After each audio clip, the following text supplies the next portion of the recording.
Hello, my fellow readers. Today I'm going to talk about Kate in Waiting. This is a new book by Becky Albertalli. This is a YA read, and this book is about Kate and her best friend Anderson, or Andy.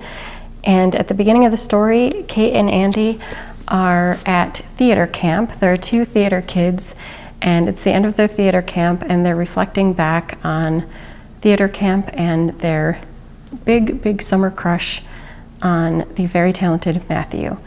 Matthew is a little bit older than them, but this is a banter that Kate and Andy have where they get crushes and like communal joint crushes, and that's how they know that the guy is worth it. It's if they both have a crush on the same person.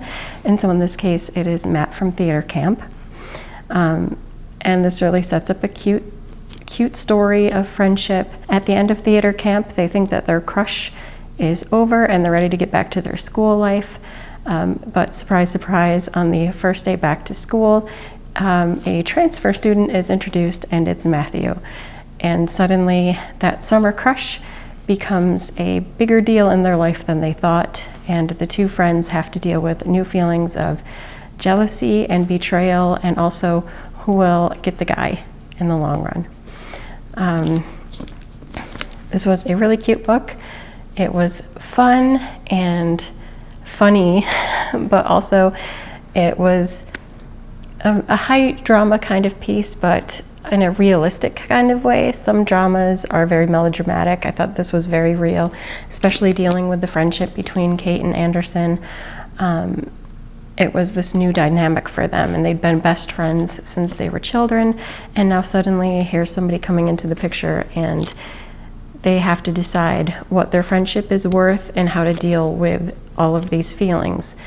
And it was good. I liked that exploration of feeling and the depth of the book, but it was also fun and funny. You know, they had teen situations where they were hanging out and how they classified the different cliques. And but again, there was the realism involved with, are these descriptions and these cliques that we assign ourselves really of value, or is it causing more damage? For example, are theater kids purely theater kids, and are the jocks always the partying super jocks who don't have much depth, or is there more to them as well?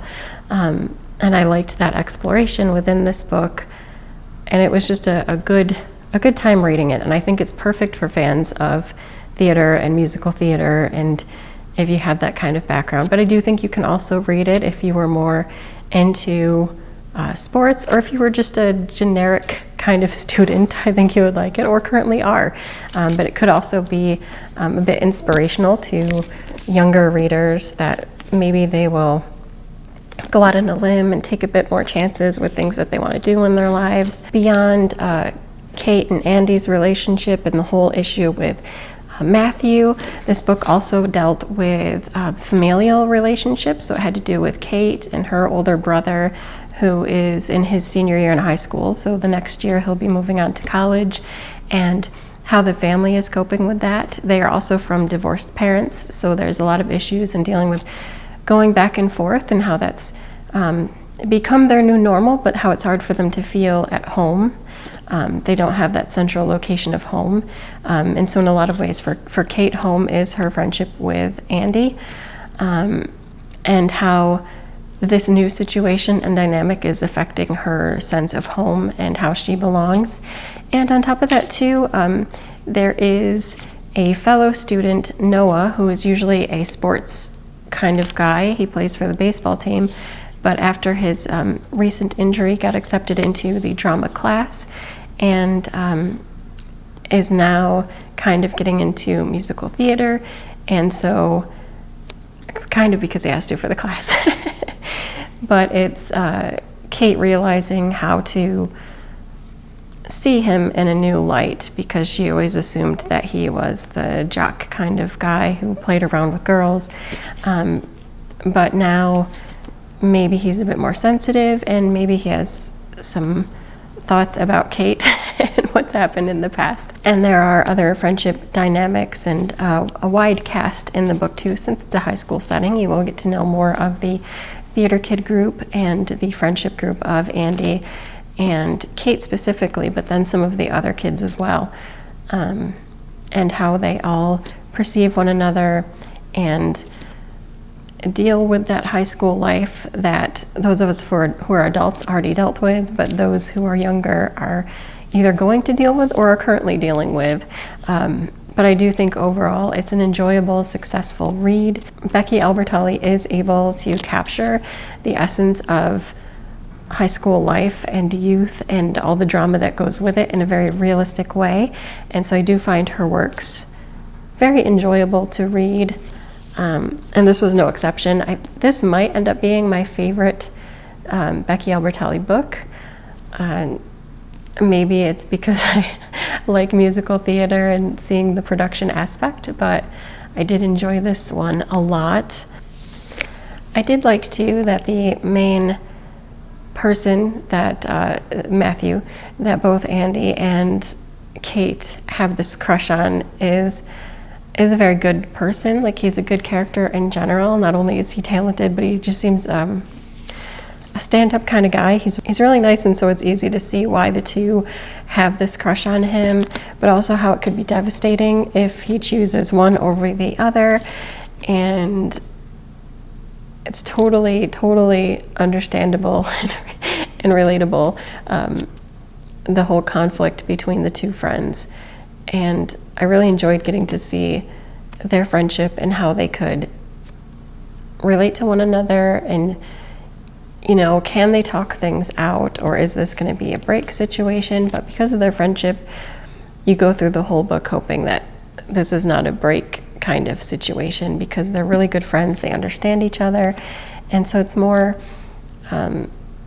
rooting for them to find a way to overcome this and not worry so much about who ends up with the crush, if anybody.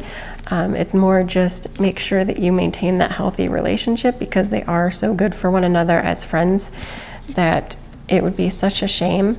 I like that they address the fact that even though they have this crush, and Kate is obviously the straight girl and Andy is the gay boy, at the same time, there's not a question of that even if Matthew is gay or straight, he doesn't have to end up with either of them. He could just choose to be a friend should they confess their feelings.